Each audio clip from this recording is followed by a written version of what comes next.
Hello everyone, welcome to today's class. The topic that we are going to see today is Introduction to Cryptography and Network Security. We are living in an information age. So this information is an asset that needs to be protected. To be secured, information needs to be hidden from unauthorized access, which is confidentiality. It needs to be protected from unauthorized change, which is integrity. And it needs to be available to an authorized entity when it is needed, which is availability. Now from this, we can estimate our security goals, which are confidentiality, integrity, and availability. So all of this comprises to make the security goals. Now what is confidentiality? So confidentiality means concealing of sensitive information, and this applies to storage of information, and it applies to the transmission of the information.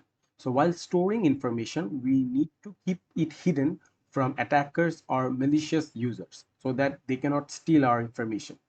Similarly, when we are transmitting information, say from sender to receiver, we are transmitting a message, we need to hide this message so that the attackers cannot steal it. Okay. Then next comes integrity. So here, by integrity, we mean that the data or information needs to be intact.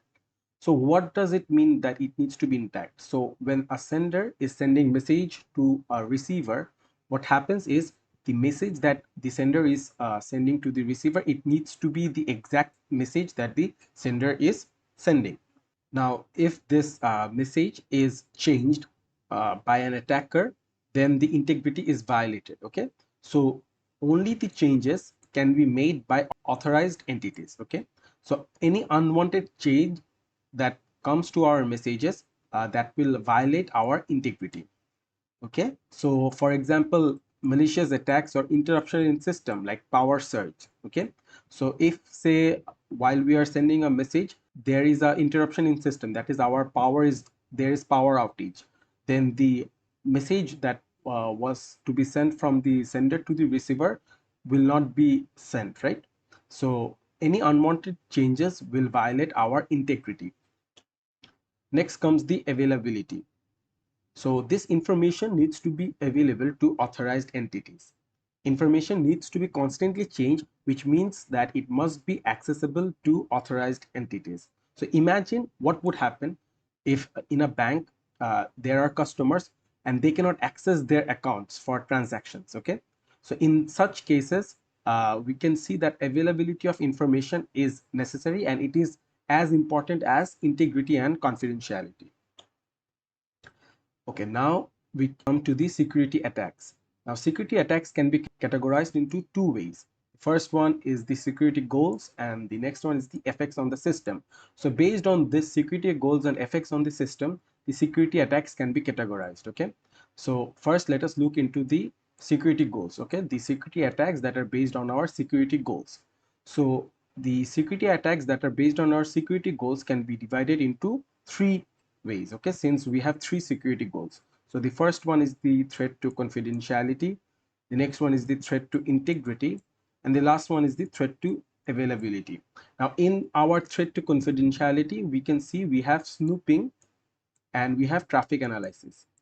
In our threat to integrity, we can see we have four attacks, which is modification, masquerading, replaying, and repudiation. Okay, and in our threat to availability, we have only one attack, which is the denial of service. So let us briefly explain what all of these attacks are. So the attacks threatening confidentiality, the first one is snooping, right? So snooping, what does snooping mean? So it refers to an unauthorized access or interception of data. Okay, so for example, a file transferred through the internet may contain confidential information, right? So an unauthorized entity may intercept the transmission and use the contents for his or her own benefit, right? So this is what snooping is.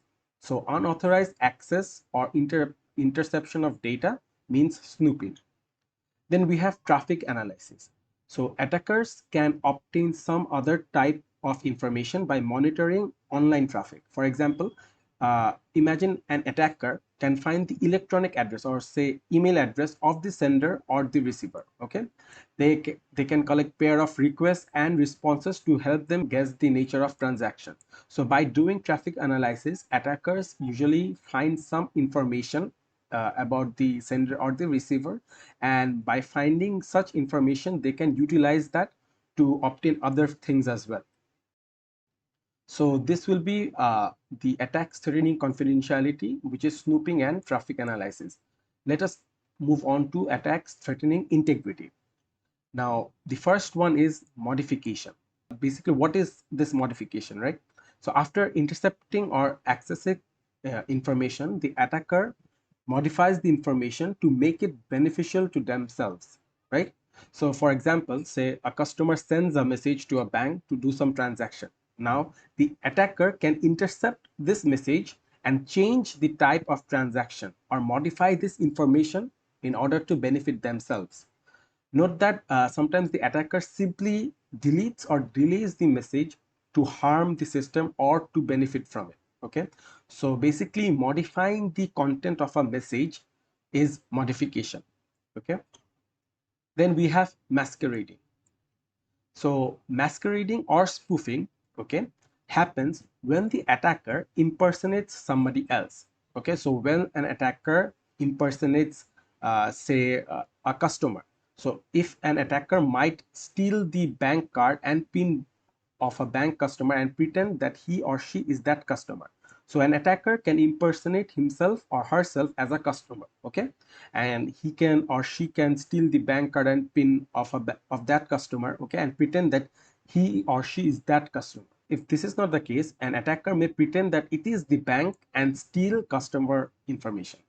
Okay, so basically masquerading is impersonating someone else. Okay, then we have replaying. So replaying is another attack.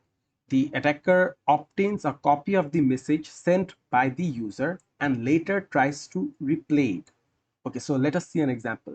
So a person sends a request to his or her bank to ask for payment for a job he or she has done. So the attacker can intercept this message and send this message again to the bank to receive another payment. Okay, so that is what we mean by replay.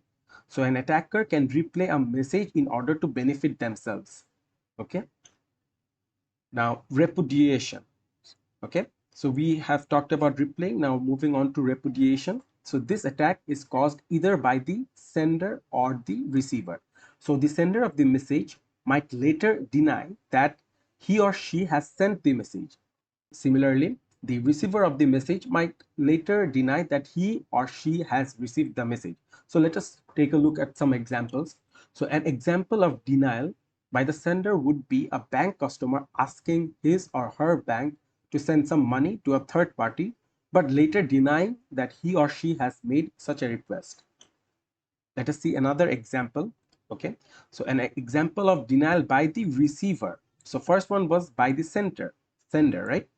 So now the example of denial by the receiver could occur when a person buys product from a manufacturer and pays for it electronically, but the manufacturer later denies having received the payment and asks to be paid. So repudiation is basically a lacking of proof of origin. So there is no proof of origin, right? So in order to prevent this attack, we need to have a proof of origin. Okay, so this can be done both by the sender and the receiver. So basically and essentially a sender or a receiver might deny that he or she has sent the message or received the message respectively. Now moving on to the last attack, which is the attacks threatening availability. So in this we can see we have only one attack, that is the denial of service. So this denial of service is a very common attack. It may slow down or totally interrupt the service of a system, and the attacker can use several strategies to achieve this. So the first strategy that the attacker can adopt in order to implement the denial of service is that she or he might send so many bogus requests to a server that the server crashes because of the heavy load. Okay, then the attacker might intercept and delete a server's response to a client, making the client believe that the server is not responding. And lastly, the attacker may also intercept requests from the clients, causing the clients to send requests many times and overload the system. So doing all of this will trigger the denial of service. Okay. So let us now move on to the security attacks which are based on the effects of system. Okay. So based on the effects on the system, security attacks can be categorized into two groups. Okay, so the first one is the passive attacks and the next one is the active attacks. Now, passive attacks. So in a passive attack, the attacker's goal is just to obtain information. So it doesn't mean that the attack will modify the data or harm the system. So in this passive attack, the attacker will just obtain information, but he or she will not modify the data or harm the system. However, the attack may harm the sender or receiver of the message. How so? So this form of attack can threaten confidentiality. So in confidentiality, we learned that there are two attacks, that are snooping and traffic analysis, right? So this snooping and traffic analysis are the passive attacks, okay, which might harm the sender or receiver by extracting hidden information, okay. So the revealing of the information may harm the sender or receiver of the message, but the system is not affected. So in passive attack, the system is not affected or the data is not modified. Rather, the attacker is gaining information, confidential information. Now moving on to the active attack. So an active attack may indeed change the data or harm the system. So passive attack is implicitly harming the system, and active attack is explicitly harming the system. So attacks that threaten integrity and availability are active attacks. Okay. So for passive attacks, confidential, if the attacks are threatening confidentiality, those are passive attacks. And if the attacks are threatening our integrity and availability, they are our active attacks. Okay. So active attacks are normally easier to detect than to prevent because an attacker can launch them in a variety of ways. Now, as you can see here, this is a chart, and here we have the attacks. Okay, the attacks that are threatening our confidentiality, these are threatening our integrity, and this is threatening our availability, right? So the attacks that are threatening our confidentiality, they are our passive attacks, and all of the rest that are threatening our integrity and availability are our active attacks. Okay. Okay, now let us move on to the security services. So the International Telecommunication Union Telecommunication Standardization Sector, or ITUT, has defined 5 services related to the security goals. Okay, now what are these security services? So the security services are our data confidentiality. Okay, then we have our data integrity, we have our authentication, we then have the non-repudiation, and lastly we have the access control. So let us see what all of these are. So firstly, in our data confidentiality, as the name suggests, so it is designed to protect data from disclosure attack, right? So we basically protect our data from being revealed to attackers.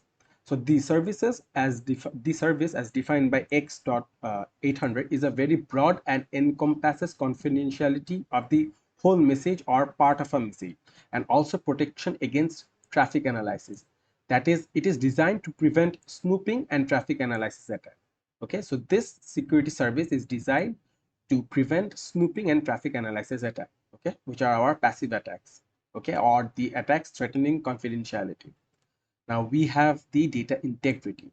Okay, so this is designed to protect data from modification, insertion, deletion, and replaying by an adversary or an attacker. So it may protect the whole message or the part of the message. So this is our data integrity. Then we have authentication. Okay, so this service provides the authentication of the party at the other end of the line. Okay, so if we are connection oriented communication, okay, so it provides authentication of the sender or receiver during the connection establishment, which is also known as the peer entity authentication. Now for connectionless communication, it authenticates the source of the data, which is our data origin authentication. Okay, so for authentication there are two ways, for connection oriented communication and for connectionless communication. So for connection oriented communication, during connection establishment, which is the peer entity authentication, and during the connectionless communication, it authenticates the source of the data, which is our data origin authentication. So these are just two ways of authenticating. Okay, now the next is the non-repudiation. Okay, so what is this non-repudiation? Previously we said that repudiation is the lacking of the proof of origin, that either the sender or the receiver can deny whether they have sent or received a message, right? So this service protects against repudiation by either the sender or the receiver of the data. Okay, so in non-repudiation with proof of origin, the receiver of the data can later prove the identity of the sender if denied. Okay, in non-repudiation with proof of delivery, the sender of the data can later prove that the data were delivered to the intended recipient. So this is the non-repudiation. Okay, now for lastly we have the access control. So in our access control, it provides protection against unauthorized access of data. Okay, so the term access in this definition is very broad and can involve writing, reading, modifying, executing programs, and so on. Okay, so this will be all for our security services. Now moving on to the security mechanism. So the ITUT or X.800 also recommends some security mechanisms to provide the security services defined in the previous section. Okay, so here we can see we have some security mechanisms. Okay, they are all listed over here. So the first one is the encipherment, right? So in encipherment, what do we find? So encipherment basically refers to hiding or covering data. So, and this can provide confidentiality. Okay, so today's two techniques that we usually follow for encipherment are cryptography and steganography, right? So we are going to see what cryptography and steganography is later on, but for encipherment we are using these two techniques, and they are mainly used for hiding or covering data. Okay, so they can provide confidentiality. The next one we have is the data integrity. So we have already seen what data integrity is, but the mechanism to provide data integrity is basically we append to the data a short check value, right? So we are ensuring our data integrity by appending a short check value to the data or message that we are sending, and this check value is created by a very specific process from the data itself. So the receiver then receives the data and the check value. So now the receiver will create a new check value from the received data, right? And then the receiver will compare the newly created check value with the one received. So if the two check values are the same, then the integrity of the data has been preserved. So this is what stands for the data integrity mechanism, security mechanism. Okay, now let us see what digital signature is. So a digital signature is a means by which the sender can electronically sign the data and the receiver can electronically verify the signature, right? So we are basically signing the data and verifying the data. But how do we do it? So now the sender uses a private key, okay, to sign the data, and the receiver uses the public key of the sender to verify the data, that this data is indeed sent by the sender. So this is what a digital signature is. So basically, say we have a sender here and a receiver here. So when a sender tries to send the message to the receiver, the sender will sign the message. So say this is the message, right? So this is the message. Now the sender will send this message to the receiver. But before sending this message to the receiver, the sender will sign the message using a private key, right? So this is using a private key. So using a private key, the sender will sign this message. Now, when this message is sent to the receiver, this receiver will verify this message using the public key of the sender. Okay, so the public key is available to the receiver, right? Because it's public, so it is publicly available to all. So the receiver will use the public key of the sender, okay, public key of the sender, to verify whether it has been actually sent by this sender or not. So this is how the verification is done. So if the receiver uses the public key of the sender, then that is a means of checking whether this message was actually sent by this sender or somebody else. Okay, so this is the security mechanism for digital signature. Now, moving on to the authentication exchange. So in authentication exchange, two entities exchange some messages to prove their identity to each other. Okay, so for example, one entity can prove that she knows a secret that only she is supposed to know. So this is how they are basically exchanging their authentication, right? Okay, then in traffic padding. So basically this traffic padding means inserting some bogus data into the data traffic in order to thwart the adversary's attempt, okay, or divert the adversary's attempt to use the traffic analysis, okay. Then moving on to the routing control. So this basically means selecting and continuously changing different available routes between the sender and the receiver to prevent the attacker from eavesdropping on a particular route, okay. So basically it means that we are continuously changing the available routes between the sender of a message and the receiver of a message, so that no attacker can listen or eavesdrop on that route that we are sending the messages, right? Then we have notarization. So this means selecting a third trusted party to control the communication between two entities. Okay, so this can be done, for example, to prevent repudiation. So repudiation is lacking the proof of origin, like the sender or the receiver can deny that they have sent or received the message. But through notarization, what happens is we are selecting a third trusted party to control the communication between the two entities, which are the sender and the receiver, right? So if notarization is done, then it can prevent repudiation, okay. So there is the proof of origin in notarization. Lastly, we have the access control. So the access control uses the method to prove that the user has access right to the data or resources owned by a system. So example of proofs are passwords and pins. So if you have the correct password or the pin number to any site, then you can access your account, okay. So access control basically uses method to prove that a user has the access right to the data or resources that is actually owned by the system. So this will be all for our security mechanisms. Now let us see the relation between these mechanisms and the services.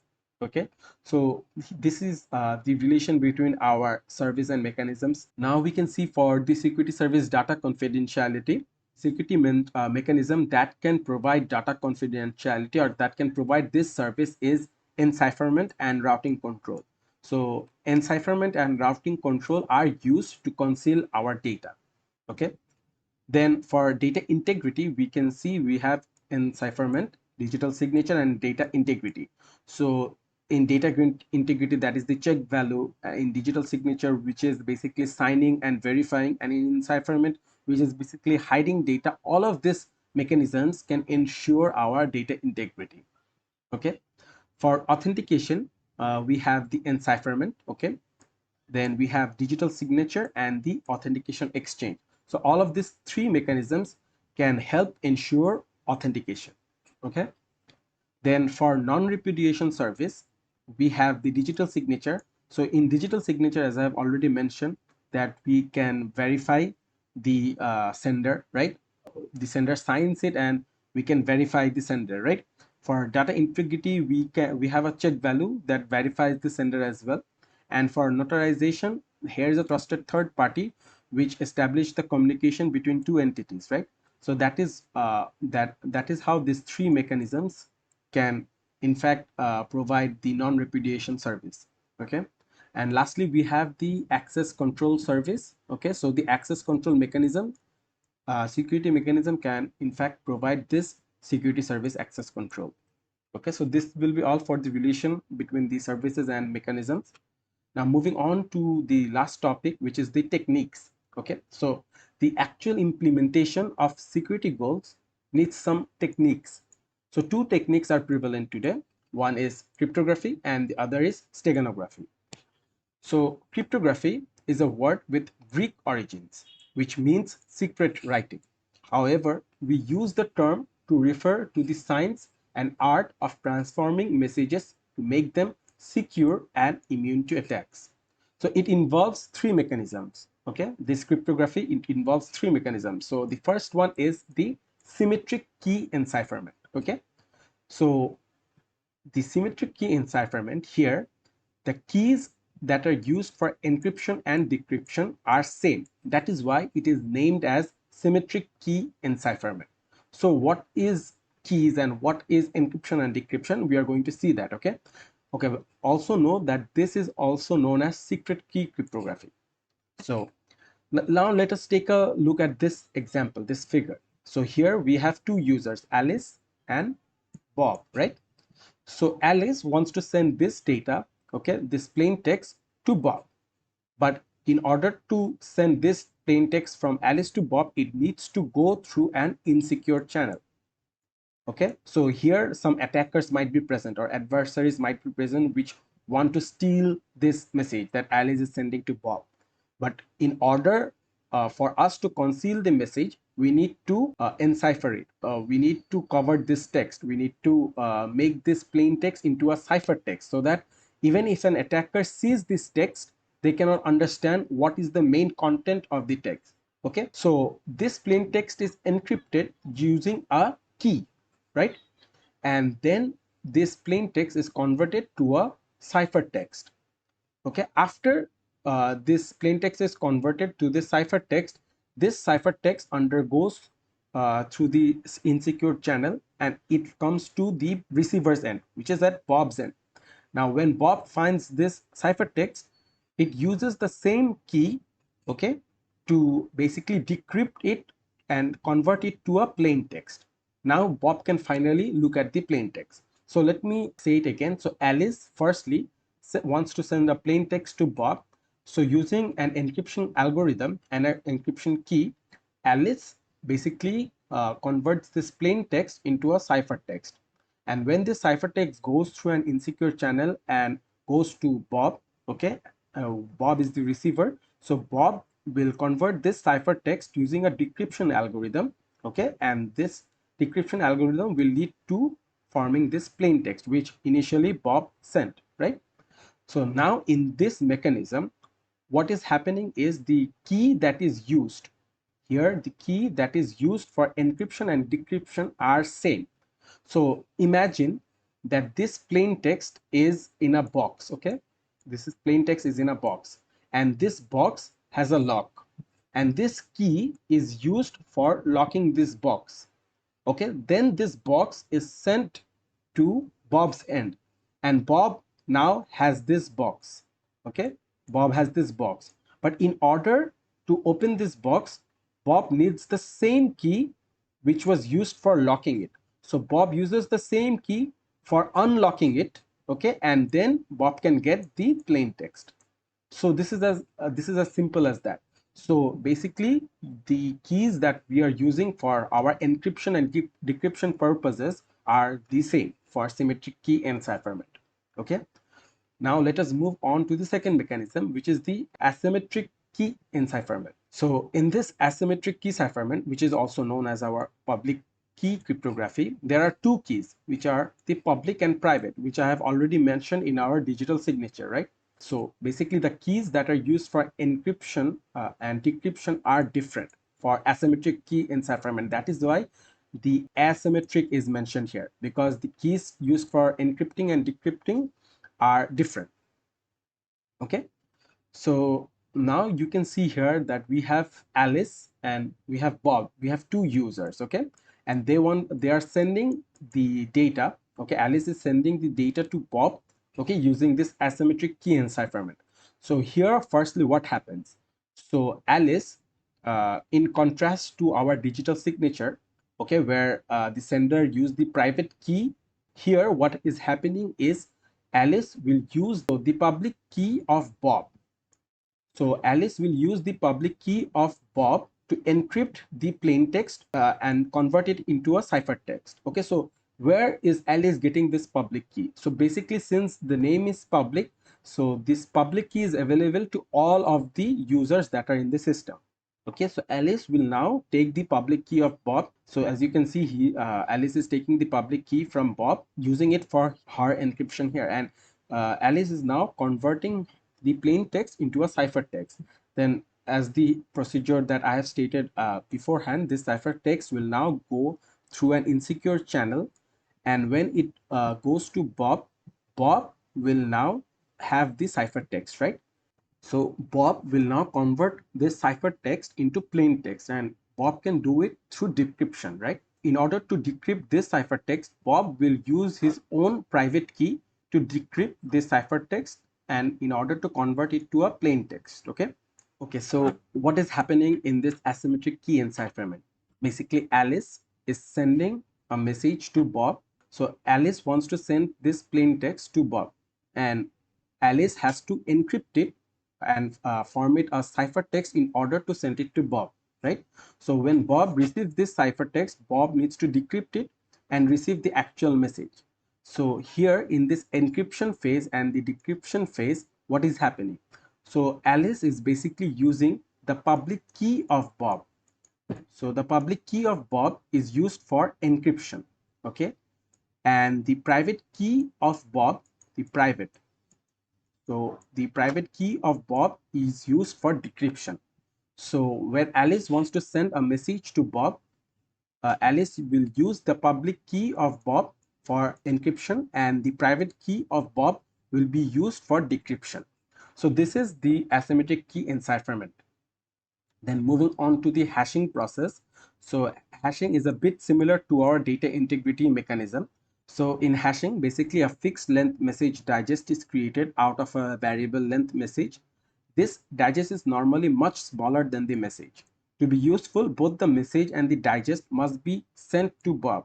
So if Alice is sending the message and digest to Bob, then Bob will now be creating a new digest from the message that is sent, and then Bob will match the digest that he has received with the digest that he has created. Okay, so this is known as hashing in cryptographic terms. Now let us move on to the second technique, which is steganography. So the word steganography, with the origin in Greek, means covered writing. So this technique that was used for secret communication in the past is being revived at the present time. So it has some historical use and some modern use, right? So let us see what the historical uses were. So in China, war messages were written on thin pieces of silk and rolled into a small ball, and it was swallowed by the messenger. Then in Rome and Greece, messages were carved on pieces of wood that were later dipped into wax to cover the writing. Okay. Then we have another historical use, which is the use of invisible inks, such as onion juice or ammonia salts, were also used to write a secret message between the lines of covering message or on the back of the paper. The secret message was exposed when the paper was heated or treated with another substance. So these are some of the historical uses. Now, in modern times, we see that audio, video, text, image, all of these are digitalized, right? So we can cover or we can hide secret messages through this means. So the first means that we see is the text cover.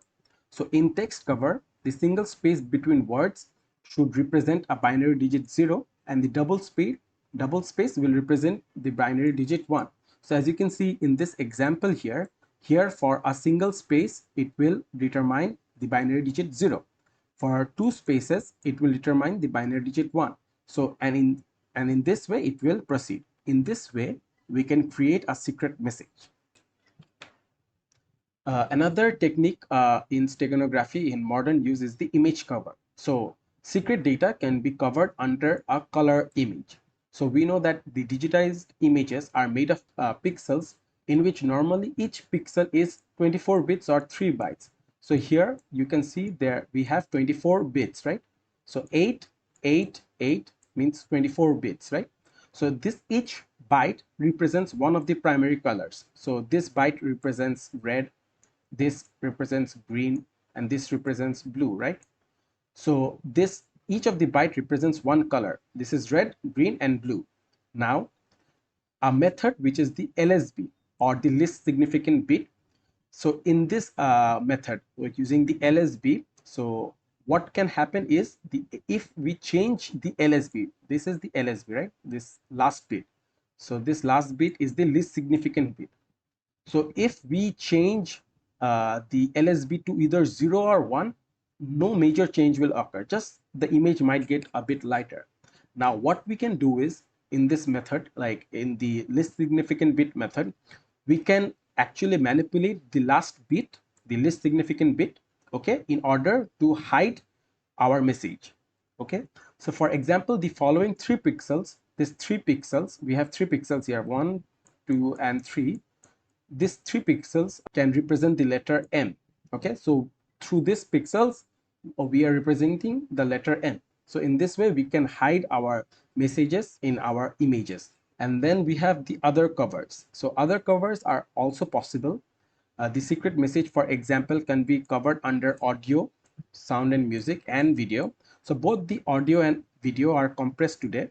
The secret data can be embedded during or before the compression. So this will be all for the steganography in modern use. So thank you to all. Hope you have understood and enjoyed this class.